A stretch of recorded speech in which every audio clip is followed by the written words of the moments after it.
అమెరికాలో మరోసారి కాల్పులు కలకలం సృష్టించాయి.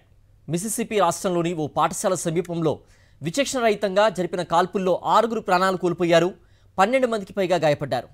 పోలీసుల వివరాల మేరకు శుక్రవారం రాత్రి మిసిసిపి రాష్ట్రం లేలాండ్ నగరంలో అర్ధరాత్రి ఫుట్బాల్ పోటీలు జరిగాయి. ఆట ముగిసిన తర్వాత 18 ఏళ్ల యువకుడు విచక్షణరహితంగా కాల్పులకు తెగబడ్డాడు.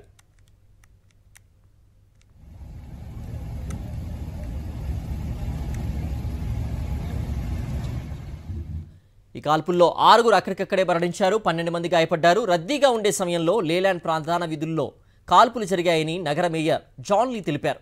ఈ కాల్పుల ఘటనకు ముందు ఓ స్కూల్ సమీపంలో పాఠశాలల పూర్వ విద్యార్థుల్ని స్వాగతించే వార్షిక అమెరికన్ సాంప్రదాయ ఫుట్బాల్, ఇతర కమ్యూనిటీ ఈవెంట్లు జరిగాయి. కాల్పులతో వేడుక విషాదంగా ముగిసింది.